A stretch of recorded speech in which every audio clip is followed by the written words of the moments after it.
So what we're going to discuss today is a brief introduction to analytical chemistry. So analytical chemistry is a branch of chemistry dedicated to analyzing the composition of the different substances or materials. There are two branches that come under analytical chemistry, namely quantitative analysis and qualitative analysis.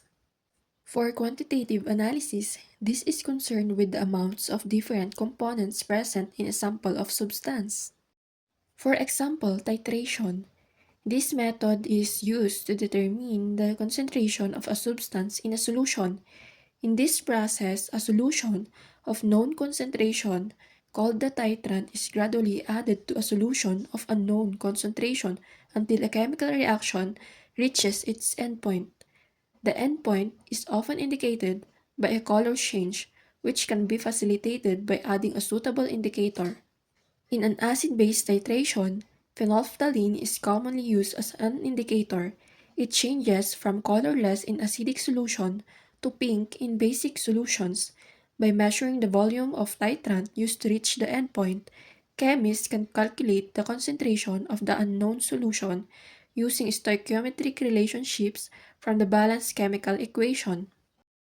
On the other hand, qualitative analysis deals with the determination of the quality of a particular compound. For example, flame test. This is used to identify the presence of a specific metal ions in a sample based on the color of the flame produced when the sample is heated. In this procedure, a small amount of the sample is introduced into a flame using a clean metal wire.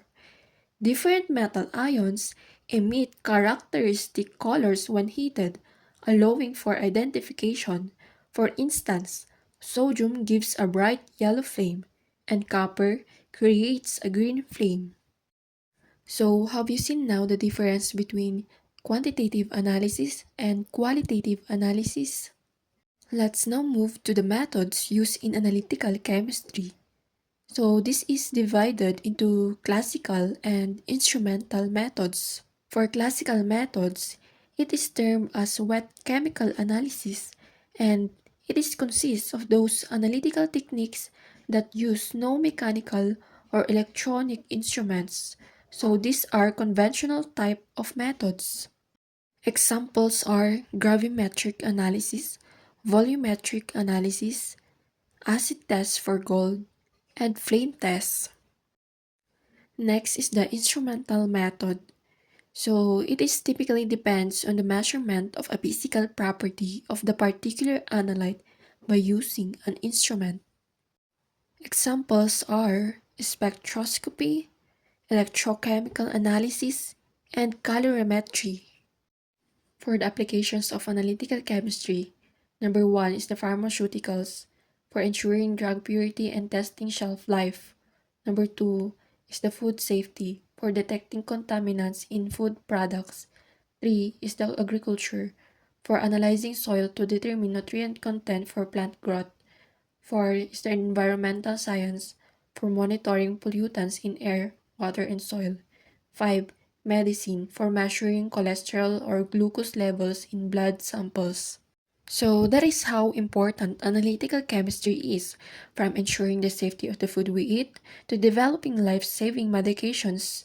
Analytical chemistry impacts daily lives in countless ways. Its techniques allows us also to make informed decisions in research, production, and quality control, helping to ensure health, safety, and environmental sustainability. So here is the summary of the discussion for today.